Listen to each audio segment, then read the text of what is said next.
اچھا بٹ صاحب، آپ کیونکہ اتنے عرصے سے تبلیغ میں ہیں، مختلف لوگوں کو ملتے رہتے ہیں، ہمارے سوسائٹی کا بہت بڑا مسئلہ ڈپریشن، اینگزائٹی. ہر دوسرا بندہ دیکھیں ڈپریشن میں ہے. کیا طریقہ ہے، لوگ کس طریقے سے اس سے باہر نکل سکتے ہیں؟ کون سا ایسا طریقہ ہے، کون سا ایسا کام ہے کہ وہ کریں تو ہم یہ جو ہر وقت پریشانیوں کے شکار ہیں اس سے تھوڑے ہم بہتری کی طرف آ جائیں؟ حافظ صاحب، پہلی بات تو یہ ہے کہ ڈپریشن ہوتا کیوں ہے. پہلے تو یہ سمجھنے کی ضرورت ہے نا.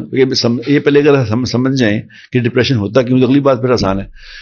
ڈپریشن کی کئی وجوہات ہیں، لیکن میں ایک آدھ جو میں سمجھا ہوں، ٹھیک ہے، جتنا میرا ناقص سائل میں، ڈپریشن کی بہت بڑی وجہ جو حسد ہے.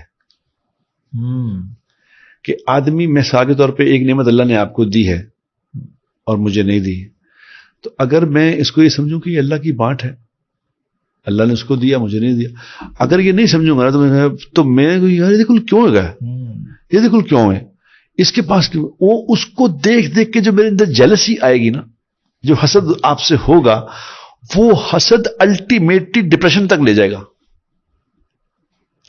پھر وہ کنٹینٹمنٹ جو ہوتی ہے نا، کنٹینٹمنٹ اندر اس بات کا کہ میں اللہ کی تقسیم پہ راضی ہوں، جو مجھے عطا فرمایا اللہ نے وہ بہترین ہے. یہ بذات خود ایک ایسی بڑی نعمت ہے کہ اس میں اللہ تبارک آدمی پھر ہر چیز سے بیگانہ ہو جاتا ہے. وہ کہا نا علامہ اقبال کا جو شعر ہے کہ دو عالم سے کرتی ہے بیگانہ دل کو، اور جب چیز ہے لذت آشنائی. جو اللہ سے اپنا تعلق بنا لیتا ہے نا، جو نماز کو تسلی سے پڑھنا شروع کر دیتا ہے، صرف اور کچھ نہ کریں. آپ نے پہلے سوال کیا تھا، بیچ میں بات رہی. نماز کو صرف آہستہ تسلی سے پڑھنا شروع کر دے، بس نہ آپ کا دھیان جمے. ایک تو نماز کے معنی یاد کر لیں، سورہ فاتحہ کے معنی یاد کر لیں کہ کیا ہے، کہ میں کیا پڑھ رہا ہوں. پڑھیں، آپ کو پتہ اور چھوٹی چھوٹی 2 3 4 صورتیں جو نماز میں آپ پڑھتے ہیں ان کے معنی یاد کر لیں. ٹھیک ہے. اور کوشش کر کے نماز کو آہستہ پڑھیں، تو آپ دیکھیں گے کہ وہ نماز پھر آپ کے لیے ایک ایسی راحت کا سامان بن جائے گی کہ وہ نماز آپ کے دل کے اندر اٹھنے والی ہر ناجائز خواہش کو ختم ہی کر دے گی. اب جب دل کے اندر سے ناجائز خواہش ختم ہو جائے گی نا، تو ڈپریشن کس بات کا؟ پھر ڈپریشن تو ہے ہی کہ جو میں کرنا چاہتا ہوں وہ نہیں کر پا رہا، جو میں نے چاہا وہ مجھے نہیں ملا. یہی وجہ بنتی ہے ڈپریشن. بالکل یہی وجہ. اگر مجھے پتا کہ مجھے جو اللہ نے دیا ہوا ہے یہ میری حیثیت سے زیادہ ہے، اسی لیے کہا نا کہ جو شکر کرے گا نا، جو شکر کرے گا، شکر کرنے والے کو اللہ موت پہ کلمہ نصیب فرمائے گا. شکر کرنے والے کو، صدقہ کرنے والے کو. اور ہر نماز کے بعد میں لوگوں کو کہتا ہوں یہ پڑھا کرو کہ یا اللہ میرا دل کہیں دین سے پھیر نہ دیں. ربنا لا تزغ قلوبنا بعد اذ ہدیتنا وہب لنا من لدنک رحمہ انت الوہاب.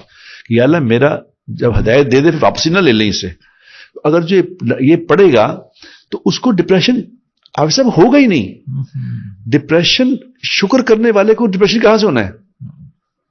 صبر کرنے والے کو ڈپریشن کس بات کا ہونا ہے؟ کہ بھی میرے پاس ایک چیز نہیں ہے. مثال کے طور پر دنیا میں دیکھو نا، حدیث میں آتا ہے کہ کسی کے پاس اگر اس کا مفہوم ہے کہ جس کے پاس سونے کا ایک جنگل ہو تو دوسرے کی خواہش کرے. بالکل. تو جب آپ اللہ کی رضا میں راضی ہوں گے تو ڈپریشن ہوگا. ڈپریشن کس بات کا ہونا ہے؟ اچھا، اب اگر ڈپریشن ہو گیا ہے، جو کہ بہت سارے لوگوں کو ہو گیا ہے، اس ڈپریشن کا بھی ایک ہی علاج ہے کہ آپ کانوں سے اس بات کو سنیں کہ گیم اللہ کے ہاتھ میں، کسی کے ہاتھ میں کچھ نہیں ہے. جو کچھ بھی دنیا میں ہے کسی کے پاس وہ اللہ کا دیا ہوا ہے. جو کچھ بھی کرتا ہے اللہ کرتا ہے. اللہ کسی کے کرنے میں کسی کا محتاج نہیں ہے، اور اللہ کے غیر سے کچھ ہو نہیں سکتا. وہ قدرت والا ہے. بے شک. اب جب اس بات کو سنیں گے نا، کیونکہ ایمان جب بنے گا تو ڈپریشن دور ہوگا. ایمان جتنا کمزور ہوگا، نا امیدی ڈپریشن بناتی ہے نا، نا امیدی ہو جائے گی. بالکل یہی ہے ڈپریشن. اب مایوسی نا امیدی. جس کا اللہ پہ یقین ہو جائے گا. تبلیغ نے یہی تو کام کیا ہے. تبلیغ میں مجھے یاد ہے لوگ سوشل میں کہا کرتے ہیں یار تسی اپنا 6 نمبر ہی بیان کر دیتے، 6 نمبر ہی بیان کر. بھائی 6 نمبر ہی تو ہے سارا. مجھے یاد ہے ہمارے بزرگ ہوتے تھے مولانا جمشید صاحب رحمۃ اللہ علیہ. جی جی. بہت بڑے آدمی تھے. میٹھے آدمی تھے. دنیا میں جو میٹھے لوگ آئے وہ میٹھے لوگ تھے. تو میں جماعت میں گیا شروع میں, تو مجھے آیا تو ان کو تھا یہ اداکار ہے آیا جماعت. تو میرے سے پہلے کوئی اداکار نہیں تھے یہاں پہ. یہ تو بہت بعد میں آیا ٹرینڈ, اس پہ بھی ہم آپ سے بات کریں گے ابھی. تو وہ مجھے کہنے لگے, مولانا جمشید صاحب نے رحمت اللہ علیہ نے پوچھا کہ بھی تم کیا سیکھ کے آئے ہو. اس طرح بڑے اونچا اونچا بولتے تھے, کیا سیکھا. میں نے کہا مولانا میں 6 نمبر سیکھ کے آیا. ارے میاں کمال کر دیا, پہلے ہی 10 دن کے لیے گئے 6 نمبر سیکھ آئے. ارے ہمیں 50 سال ہو گئے پہلے نمبر سمجھ نہیں آیا.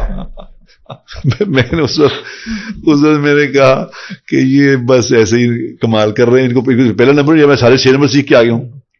تو مسئلہ پہلے نمبر کا کیا ہے؟ لا الہ الا اللہ محمد رسول اللہ. یہ اگر سمجھ آ جائے تو پھر دنیا میں مزے ہیں, پھر پریشانی کس بات کی.